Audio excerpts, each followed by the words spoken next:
So we just had our life-changing 3-day REI Reboot Intensive Experience.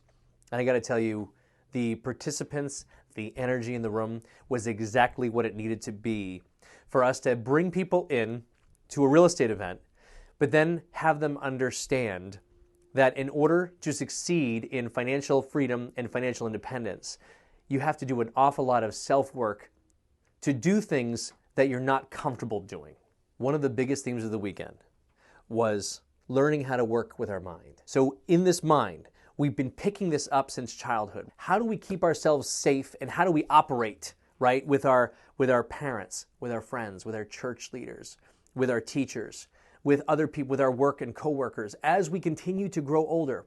But most of the stories and programs that we picked up in this brain are between ages 2 and ages 16. If we can take these stories and understand that with a lot of trauma that we've had, with a lot of just figuring out life in general, figuring out how to fit in, how do I get people to like me, how do I earn my parents' love, how do I do more shit to make me feel like I'm worthwhile? There's so many stories here in our own heads, and these stories, as we go into adulthood, and we start to say, hey, you know what? I want to do better in my life. I want to make more money. I want to feel more satisfied and fulfilled every single day. I want to have a really good body and be able to experience all the adventures that I still want to in life, and do the Great Wall of China and go hang gliding and go and pet wolves. In order to do these things, you have to do things that you haven't done before. And your neural pathways in your brain don't understand when you're moving into a new version of you. The only purpose that we have in this life is expansion, and not expansion for the sake of more shit, more material things. Expansion here and expansion here. So in order to do that, we have to do uncomfortable things, tell our brain, I appreciate you saying that this is unsafe.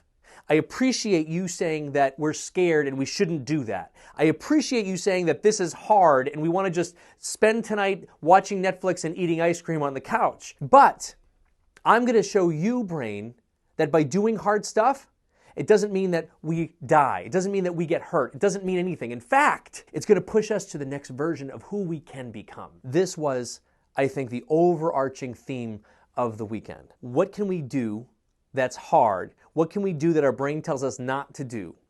What can we do to move ourselves forward in our businesses, in our relationships, and in our lives?